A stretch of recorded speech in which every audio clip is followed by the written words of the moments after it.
Boa noite a todos. Que a paz do Mestre Jesus continue envolvendo a cada um de nós nos dois planos da vida. Rogamos sempre a espiritualidade amiga que possa nos intuir e nos amparar no estudo da noite. E é sempre uma alegria muito grande quando a gente se reúne em nome de Jesus. Os nossos corações, eles vibram, porque falar dos ensinamentos de Jesus consola, esclarece, nos orienta, nos ajuda a traçar os nossos caminhos e nós, assim, ficamos mais serenos e abertos e receptivos a tudo que vem do mais alto de Deus em favor de cada um de nós. O nosso assunto de hoje, causas das aflições, se encontra no Evangelho segundo o Espiritismo, de Allan Kardec, no capítulo 5, Bem-aventurados os aflitos, e traz para a gente esse tema. É um capítulo, assim, em relação aos outros, um capítulo mais extenso, tem vários itens, e nos esclarece muito sobre essa questão que a gente tem tantas dúvidas. Então, na noite de hoje, a gente vai tentar, através da doutrina espírita, que é a luz do Evangelho de Jesus, esclarecer alguns temas que os nossos espíritos ainda têm tanta dificuldade. E falaremos dos seguintes assuntos.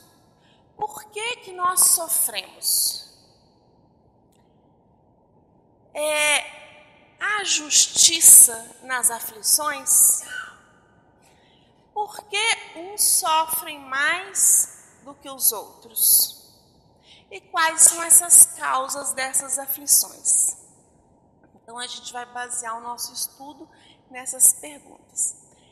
E quando a gente fala de aflição, a gente teve a oportunidade de olhar no dicionário o que é aflição e depois olhar o que a doutrina espírita fala a respeito de aflição.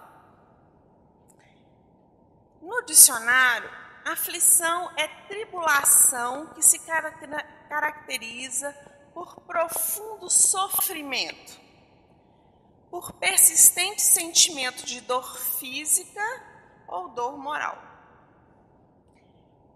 Outra definição é agonia, atribulação, angústia, tristeza, mágoa, pesar, dor, cuidado, preocupação, inquietação, ansiedade, padecimento físico, tormento e tortura. Essa é a definição de aflição no dicionário. E quando a gente fala de aflição, ela pode ser representada por um simples mal-estar, traduzido na forma de dor e sofrimento, até uma preocupação muito real ou até fictícia, física ou moral, causada por alguma coisa que pode, inclusive, pôr em risco a nossa própria existência. A gente observa que o grau de aceitação da aflição varia de acordo com o estágio evolutivo de cada um de nós. Há pessoas que a gente observa que revelam grande resistência ao sofrimento, não se subjugando a eles. Isso no nosso dia a dia, a gente vê algumas situações que a gente se admira do que a pessoa às vezes passa e como ela encara aquele sofrimento, aquela dor. Outros, porém, já se desestruturam diante, às vezes, de pequenas dificuldades, que para uns é pequenas, mas para aquela pessoa, aquela pequena dificuldade, ela é grande. E a doutrina espírita, ela fala assim pra gente: as aflições são, em geral, oportunidades de reajuste perante a lei de Deus. Eu vou repetir. As aflições que todos nós passamos são oportunidades de reajuste perante a lei de Deus, sendo necessário compreendê-las e aproveitá-las como preciosa lição. Todos nós, quando a gente vê essa questão e a gente passa por alguma situação, para a gente ainda é difícil entender e compreender nesse prisma. Então, se faz necessário ainda, aquele nosso cuidado e atenção para nos esclarecermos quanto à necessidade de algumas situações que acontecem com todos nós. E fala o seguinte, que o sofrimento está intimamente relacionado ao processo de evolução do espírito, enquanto ainda prevalecer em nós a natureza animal sobre a natureza espiritual do ser. Enquanto estamos aqui, ainda a nossa parte animal ainda se sobrepõe, o sofrimento, a dor, a aflição, ainda está ligado a nós pelo fato da evolução de cada um de nós. E eu encontrei no livro Em Torno do Mestre, Vinícius, ele traz para a gente uma explicação, ele faz umas perguntas, ele vai ajudando a gente a entender esse processo que todos nós passamos para que possamos crescer. E ele vem de uma maneira muito fácil o entendimento e eu gostaria de dividir com vocês. Ele começa assim: será a dor um bem? Ou será a dor um mal? Se a dor é um bem, por que nós a consideramos indesejável? Nós não queremos passar pela dor. Se a dor é um mal, por que Deus permite que nós sofremos? Será a dor um castigo, uma punição? É um questionamento que ele faz. Então, como se explica que ela atinja os bons e os justos também não escapam da dor? Ninguém escapa. Por outro lado, como se entende que a vida dos maus, senão sempre, muitas vezes, transcorra menos penosa, menos difícil do que as que procuram viver segundo a justiça? Não são questionamentos que a gente faz o tempo todo? Então ele fala, será que a dor é um problema tão complexo, de solução tão difícil, inacessível às nossas inteligências? Ele continua, não deveríamos buscar o seu porquê? Nós temos que nos submeter como vítimas indefesas? Diante da dor, qual a atitude que devemos assumir? De revolta ou de submissão incondicional e passiva? E ele vem trazendo, através de uma pequena parábola de Jesus, um entendimento de todas essas perguntas que nós fizemos aqui, todos esses questionamentos. E ele fala assim, descobre-se facilmente o significado da dor através da seguinte parábola de Jesus. E é a parábola da figueira improdutiva. A parábola fala o seguinte, ela está em Lucas capítulo 13, versículo de 7 a 9. Então você vê 2 versículos apenas que Jesus traz e que nos ajudam no entendimento. Um homem tinha uma figueira plantada na sua vinha e foi buscar fruto nela. Foi ver se tinha figo e não encontrou, não tinha nenhum fruto. Então disse aquele que cultivava a vinha, que era o viticultor: faz 3 anos que venho buscar figo nesta figueira e não acho. Corta, para que ela ainda está ocupando a terra inutilmente? Respondeu-lhe o viticultor: Senhor, deixa por mais este ano, até que eu cave em roda e lhe deite adubo, fertilizante. Se der fruto no futuro, bem está. Mas se não der fruto, eu vou cortá-la. Quando a gente lê as parábolas de Jesus, a gente às vezes precisa de uma ajuda para o entendimento. E ele traz para a gente. Agora o que parecia complicado se torna claro. E ele fala que a dor é uma necessidade em planetas como este, a Terra onde nos encontramos. E explica. Ela é a dor na vida do espírito, o fertilizante que é na vida da planta.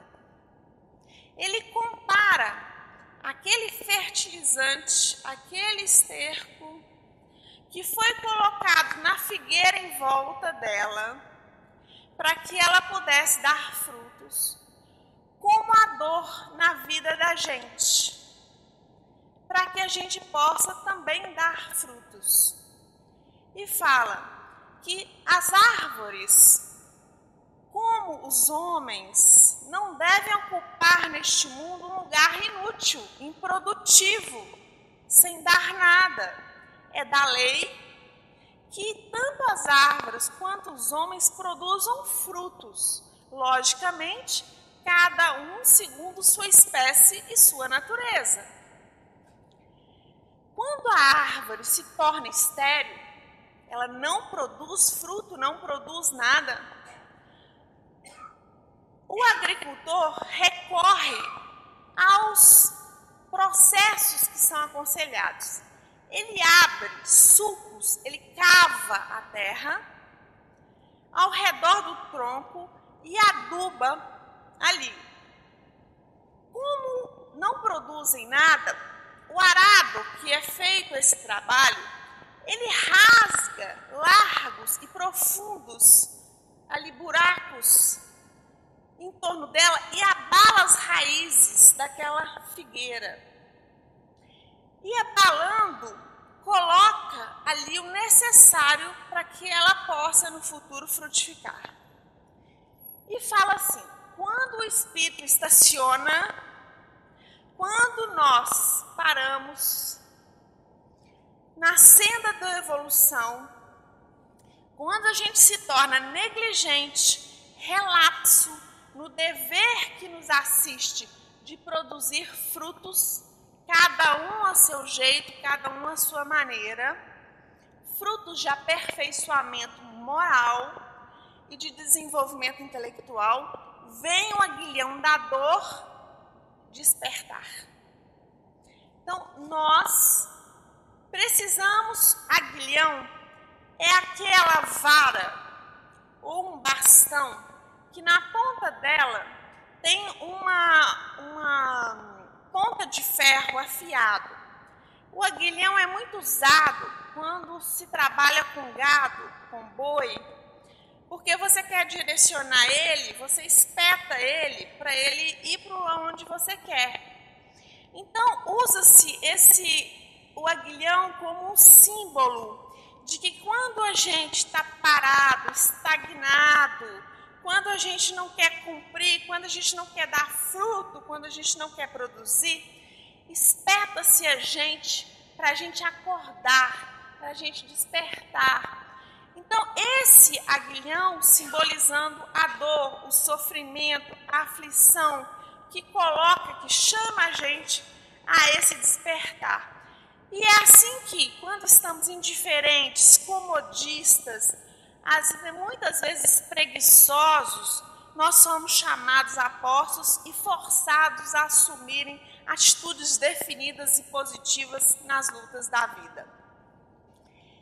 E a nossa humanidade, nós, espíritos, a humanidade terrena, a gente ainda somos um pouco retardatários na evolução.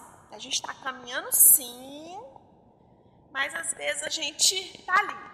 Por isso que se explica que a dor é um patrimônio de todos nós, de todos os homens. Ninguém fica isento desse aguilhão. E a luta, as dificuldades e o sofrimento nos assediam por todos os lados e nos surpreendem a cada passo da existência.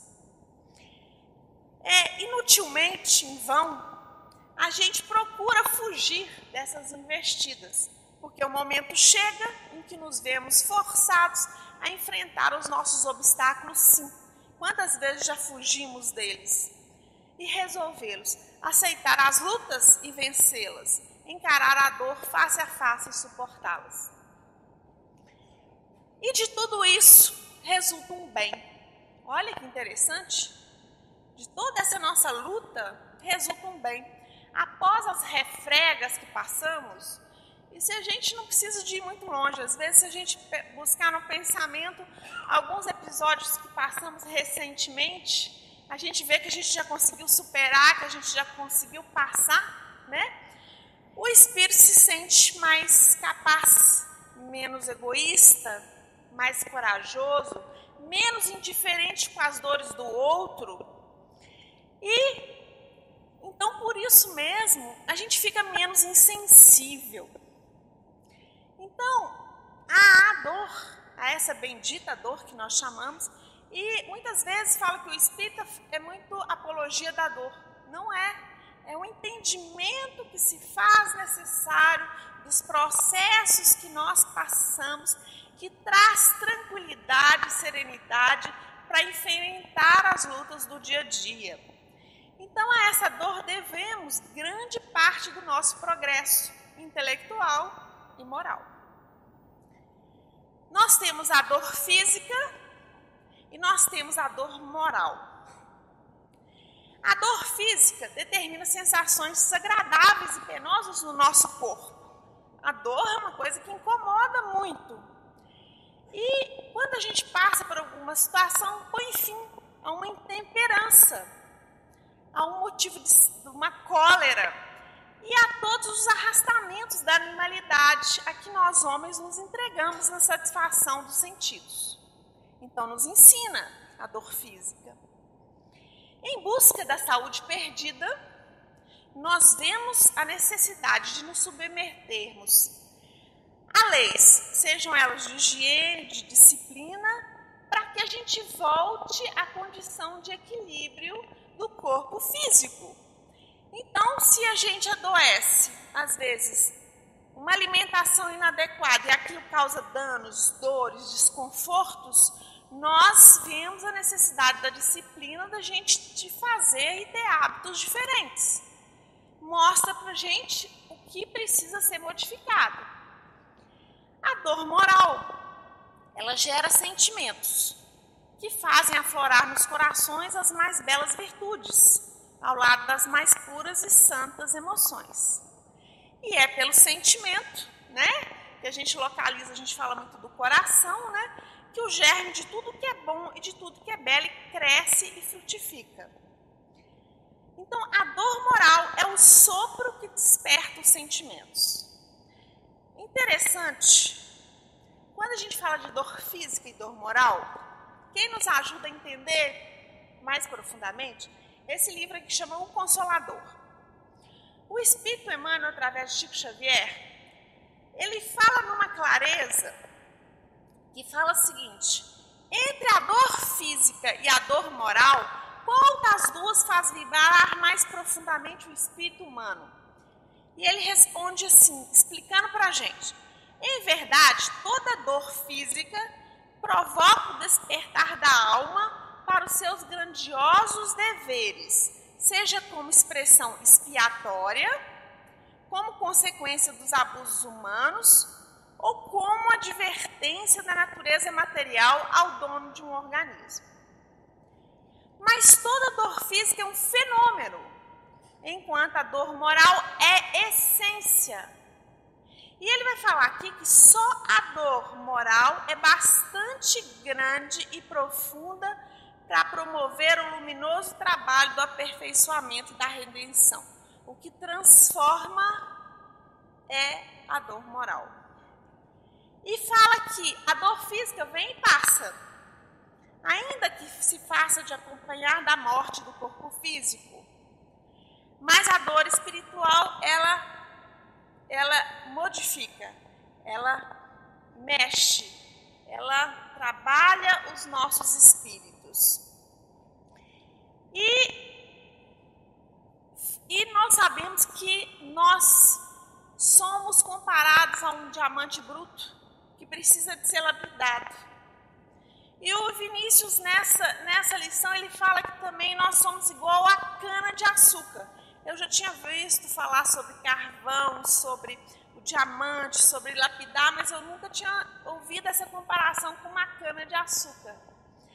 Que, através do grande sofrimento, ela revela as belezas ocultas dela, quando ela é esmagada e triturada na moenda e nos fornece um caldo tão doce, com uma doçura inexprimível.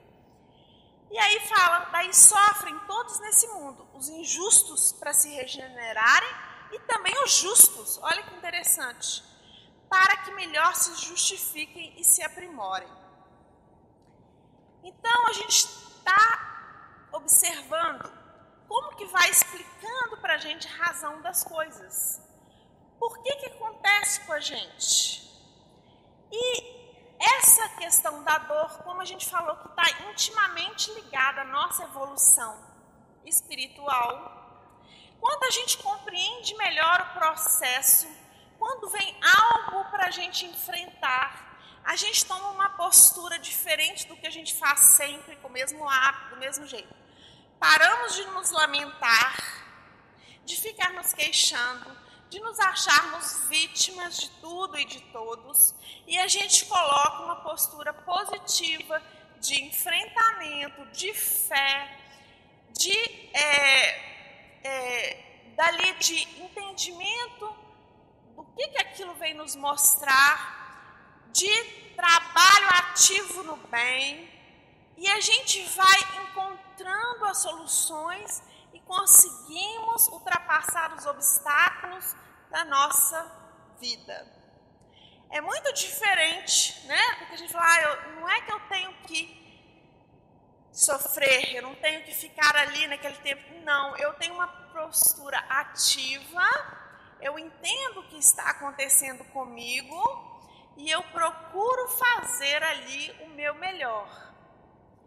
Então, isso nos ajuda. Então, olha que interessante, a pedagogia divina dispõe de inúmeros recursos para incentivar o nosso processo evolutivo, respeitando e seguindo a lei do progresso, a que todos nós estamos submetidos. Agora, o nosso, como é que se diz, fazer, a nossa parte é o exercício do livre-arbítrio, que trabalhará em favor de nossa rápida ou lenta ascensão.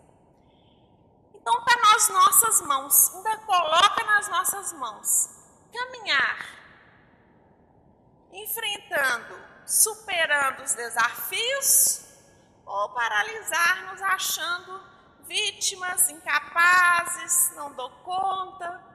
Então, o livre-arbítrio nosso é a condição que nos é colocada para que a gente, através de uma vontade, a gente consiga caminhar.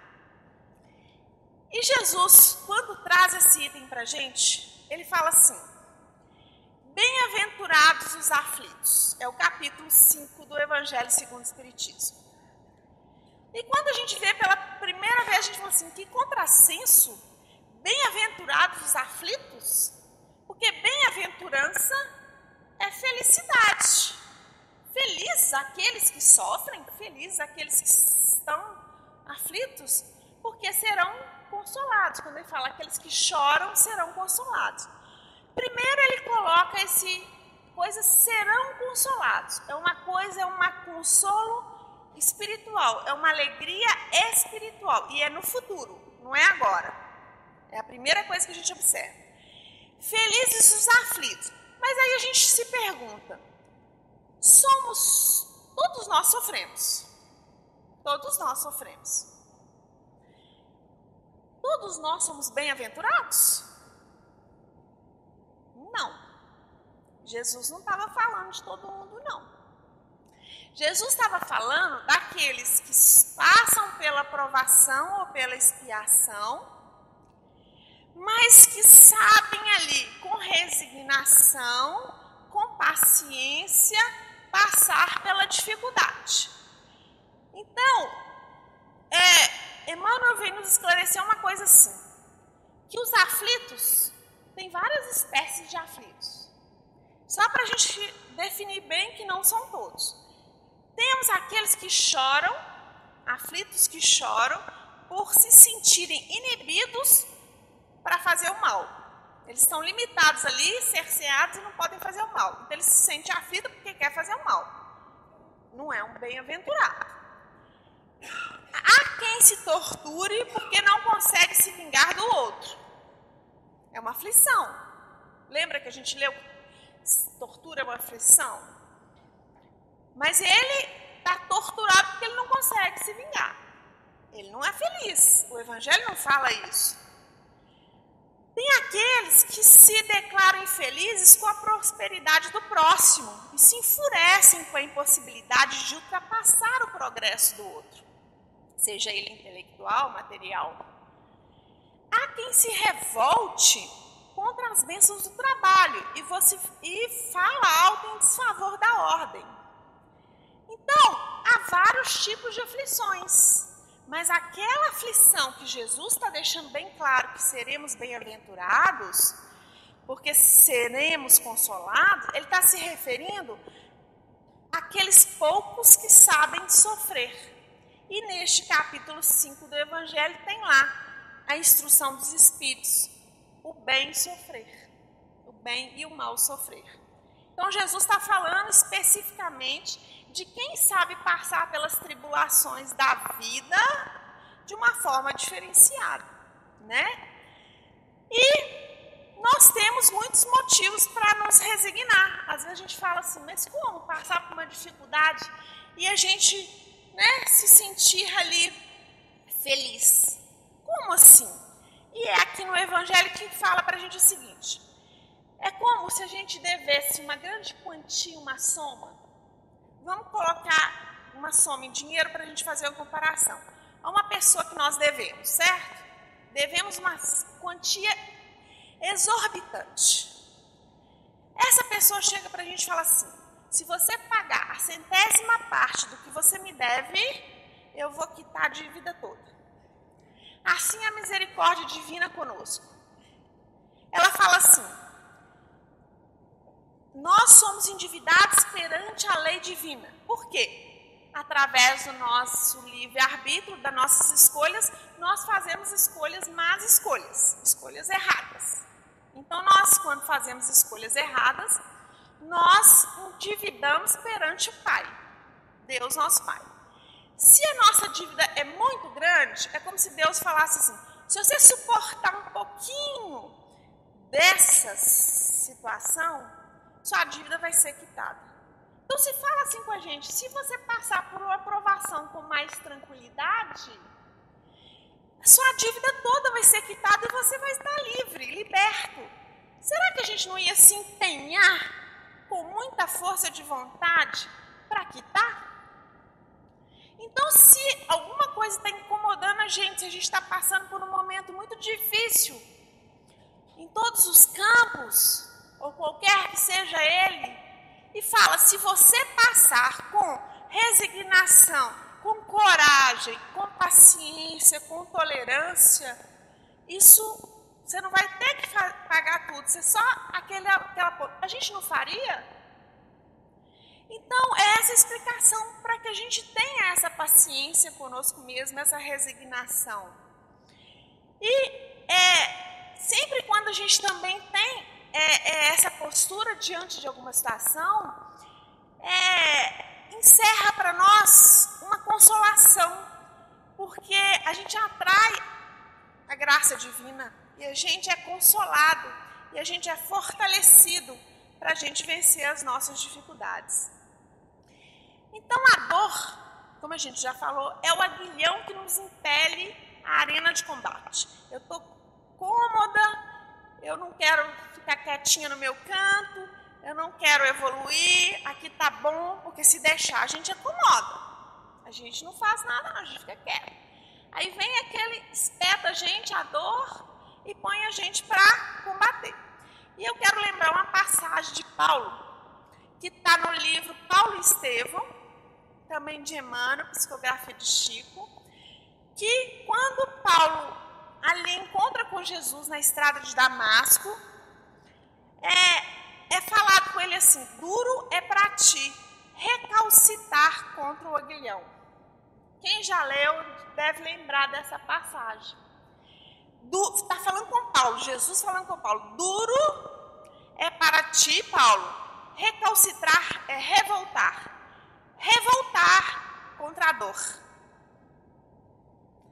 E a gente sabe que a dor, ela não é um objeto ou finalidade da vida. Ela é um meio que conduz o espírito ao objetivo nosso, que é aperfeiçoamento. Então, nessa história de Paulo, a gente vê isso. Duro é para ti revoltar-se contra a dor. Porque mais problema a gente vai ter, mais a gente se endivida com a lei divina, mais a gente adia o nosso melhoramento. E Jesus fala assim para a gente, João, no Evangelho de João, eu vos disse tais coisas para terdes paz em mim. No mundo tereis tribulações. Jesus fala para a gente, tereis tribulações, mas tende coragem, eu venci o mundo. Então Jesus traz, e ele traz também todo o trabalho, ele reconheceu a enormidade de dores no mundo, mas nos estimulava sempre a caminhar com resignação e coragem, confiantes na misericórdia do Pai. Porque a gente também vê aquela passagem que o amor cobre a multidão de pecados, o amor cobre a multidão de erros, né? Mas então vamos lá. Se Deus é justo e bom, por que uns sofrem mais do que os outros? Por que uns nascem já e passam a vida inteira a encarnação sofrendo? O outro não, já nasce com mais tranquilidade, tem várias oportunidades. Por que essa diferença? Uns na riqueza, outros na miséria. Para uns tudo dá certo, para outros não dá. Então essas questões só podem ser explicadas com a reencarnação. Sem a reencarnação, com só uma vida, fica difícil você explicar aquela criança que nasce às vezes com algum problema, desencarna em terrindade. Se ela não teve chance de fazer nenhum bem ou nenhum mal, qual que é o fruto que ela produziu ali? Então, se a gente não falar em vidas anteriores, a gente não consegue explicar as diferenças que cada um de nós vivencia na própria família, né? As dificuldades de uns são muito maiores, as dores e os sofrimentos de alguns são muito intensos e outros são mais leves. E aí vem essa questão da vida anterior que explica. E fala que as vicissitudes da vida têm impôs uma causa, e visto que Deus é justo, essa causa há de ser justa. Então ninguém sofre sem ter uma causa. E essa causa, se Deus é justo e bom, essa causa tem que ser justa. E quando a gente consegue entender que as aflições que passamos são de acordo, fruto das nossas imperfeições, das nossas escolhas equivocadas, porque a gente já está considerando a vida passada. Então, lá atrás, nós fizemos escolhas erradas. Então, se as aflições são diretamente frutos dessa imperfeição, em qualquer época da vida, da nossa evolução, antes, não na encarnação anterior, às vezes muito antes, nós podemos ter duas fontes diferentes dessas nossas aflições. Então, o primeiro entendimento é o seguinte: eu acho que ficou claro que se a gente passa por alguma coisa, o único culpado somos nós mesmos. Não adianta culpar o outro, pôr a culpa no outro, pôr a culpa no azar, pôr a culpa na sorte. Não. O entendimento é esse. É de mim, vem de mim. O outro ponto é, se eu não fiz nada nessa encarnação que provocasse a situação que eu estou passando, eu já olhei, já pensei, já refleti, não tem nada que possa estar além, do que eu possa entender ou saber. Isso vem de coisas anteriores. Então, aqui no Evangelho fala causas atuais das aflições e causas anteriores das aflições. Que, quando a gente fala de causas atuais, é interessante que fala que muita coisa a gente acha que é coisa antiga, né? É nada, é daqui mesmo, é dessa encarnação. É a gente que produz aflições para nós mesmos. Então fala que quantos homens caem por sua própria culpa? Vítimas da imprevidência, do orgulho e da ambição. Quantos se arruinam por falta de ordem, de falta de perseverança, pelo mal proceder, por não saber limitar os desejos, por não saber resistir às tentações. Quanto mal a gente causa para a gente mesmo. Quantas brigas e disputas poderiam ter sido evitadas com um pouco de moderação e menos milindres da nossa parte. Quantas doenças e enfermidades decorrem da nossa intemperança e dos excessos nossos de todo tipo. A gente sabe que não é bom fazer aquilo, mas a gente vai lá e faz. Então, fala-se que grande parte das nossas aflições, se a gente fizer uma reflexão, são causadas agora mesmo, nessa encarnação, por nós mesmos. E que se a gente tiver esse cuidado de fazer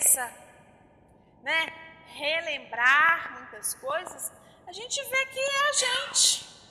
E que só podemos responsabilizar a nós mesmos, a mais ninguém. Então é isso, quando a gente já consegue enxergar isso, já é um passo, já é um grande avanço. Então, o homem, em grande número dos casos, ele é o causador dos seus próprios infortúnios. Mas, em vez de reconhecer, é mais fácil fazer o quê? Acusar o outro, né? Mas tem alguns males, algumas aflições, alguns sofrimentos, que, pelo menos na aparência, ela é completamente estranha, é isso que eu estava falando, e que parecem atingir a nós como fatalidade. São as que a gente chama as causas anteriores das aflições. E no Evangelho cita alguns exemplos. São questões que a gente não tem como controlar, a gente não tem como, não foi causado por nenhuma situação que a gente possa ter provocado aquilo.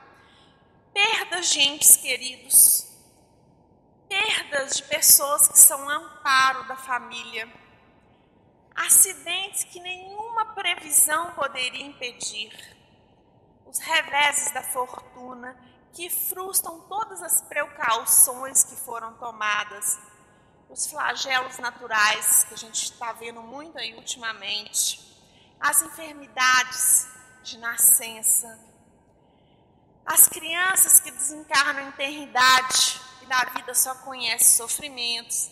Então não teve tempo, não tem como ter sido de agora. Então são coisas anteriores.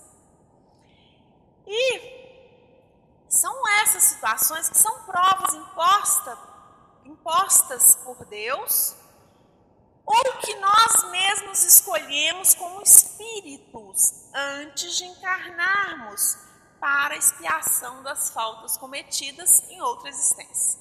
Eu vou fazer só um parêntese aqui, entre expiação e prova, que às vezes a gente tem dúvida, o que é um, o que é outro. E também é o livro O Consolador, que ajuda a gente nesse ponto também. Qual a diferença entre a provação e a expiação?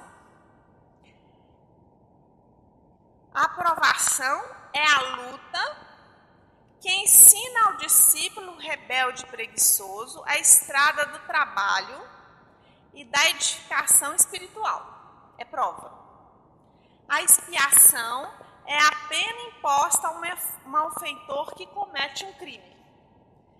Então, expiação é o resgate imposto pela justiça divina. Há espíritos que estão ali no mesmo erro, não conseguem sair daquilo. E a prova é o resgate, muitas vezes escolhidos por espíritos conscientes de seus débitos e necessidades. Muitas vezes a gente já esclarecido no plano espiritual, a gente escolhe as provas pelas quais vamos passar, que é onde temos dificuldades. E quando a gente não tem esse entendimento, os nossos mentores, os nossos amigos espirituais escolhem por nós, né? Então, aprendemos com tudo isso que não basta sofrer simplesmente. Também eu acho que ficou claro, para a gente evoluir moral e espiritualmente. É indispensável que o sofrimento, com o sofrimento a gente extraia dele lições para cada vivência, por mais difícil que pareça. Quando a gente está no auge de uma situação muito aguda, muito, intensa, a gente não consegue observar isso. A gente muitas vezes entra pelo desespero, a gente se desequilibra, a gente ali ainda tem muita dificuldade com relação a isso. Mas às vezes quando passa, e aquilo passou, a gente às vezes consegue olhar para trás e ver quanto foi o aprendizado, quanto a gente amadureceu, quanto a gente aprendeu com aquele episódio. E eu gosto de uma coisa muito simples, uma coisa assim. Quando a gente experimenta uma coisa e sente a dor, a gente não quer aquilo mais. As nossas escolhas são diferentes. Aí eu gosto de lembrar o seguinte, você fala com a criança assim, não põe o dedo aí, não que queima, não põe o dedo aí, não que queima. Ela vai lá e queima. Aí ela não quer pôr mais, porque aquilo se torna uma experiência. Então, para a gente é o seguinte, vivências que a gente conseguiu superá-las, a gente não quer ir mais por aquele caminho que a gente fez as escolhas erradas. A gente vai fazer escolhas melhores. Então, tudo tem uma finalidade, tem um fim. E quando a gente se revolta, quando a gente se revolta com Deus, e tem muitos casos que a gente vê dessa não aceitação das coisas que acontecem, e quando a gente está de fora mesmo, a gente fala, nossa, como que aconteceu isso com aquela pessoa, como Deus permitiu, não é isso? E a gente fala muito isso. A gente vê que tudo tem uma razão de ser, e tem uma fala Deus não coloca cargas pesadas em ombros frágeis. Aquilo que vem para a gente é porque a gente já tem condições de resolvê-los, de superá-los. A misericórdia divina, a providência divina não permite isso. Então, uma coisa que eu queria lembrar é que o Evangelho fala assim que o desânimo também é uma falta. Deus nos recusa consolações quando nos falta coragem, né? E nas nossas preces, a prece, ela não tira a provação, ela não tira a dor, ela não tira aquilo que a gente precisa de experienciar para aprender. Mas a prece consola, a prece fortalece, a prece nos ajuda, é um recurso imprescindível. E uma coisa que eu queria que a gente lembrasse de fazer nas nossas preces é o seguinte: para a gente pedir serenidade, tem uma prece que fala assim: serenidade para aceitarmos as coisas que não podemos modificar, coragem para modificarmos aquelas que podemos, e sabedoria para distinguir uma da outra, aquilo que pode ser mudado e aquilo que não pode, que a gente tem que aceitar, né? Então, quando a gente reflete sobre tudo isso, a gente olha que a força de vontade, o esforço desenvolvido por cada um em superar a dificuldade, o trabalho incansável no bem, leva a transformação para melhor. O sofrimento não é mais visto como inimigo, não é nosso inimigo. É um companheiro que não sabe mentir e que temos nele um grande professor. Então, as dores são capazes de produzir frutos excelentes. Nossa, como produz? De experiência e de compreensão.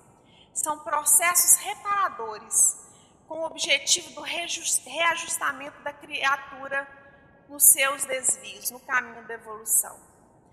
Os bem-aventurados, que Jesus fala, os felizes, são as figueiras, que estão sob a influência do fertilizante e que já estão produzindo frutos maduros. O fertilizante é a dor que nos faz produzir frutos e nos manteremos ali. E aquele agricultor, aquele viticultor, o Mestre Jesus, que cuida de cada um de nós, ele não vai ali tirar, porque nós não seremos mais árvores inúteis, nós não ocuparemos mais o espaço, e sim estaremos produzindo frutos maduros que alimentam e saciam a nós e a todos os que estão em volta de nós. Paz e alegria a todos, que Jesus nos abençoe e fortaleça sempre.